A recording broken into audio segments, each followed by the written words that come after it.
देवगिरी पहाड़ू हरिण शिकार करी मांस बिक्री करने सह छाल सिंह को छाड़ू नथिले बेपारी एबे बेपारी को काबू करिछि औपदा वन विभाग।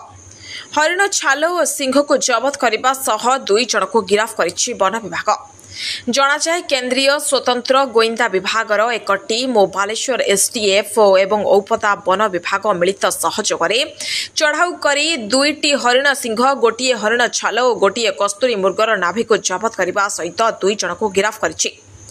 24 तारीख शनिवार बालेश्वर जिला उपदा वन विभाग केंद्रीय गोइंदा टीम योजना अनुसार एसटीएफ दिवंत सबरजन रेंजर मनोरंजन नायक टीम को नहीं खैरा ब्लॉक तुड़ीगड़िया बजार गोटे दुकान गोटे छाल जबत करथिबा बेले डगरपड़ा दिगी तेंतुली ग्रामर चिंतामणि नायक घर 2टी सिंह और गोटे नाभि जबत करी एवं चकापदा गाँवर संतोष महांती को गिरफ्त करी कोर्ट चालान करथिबा जଣା पड़िछि।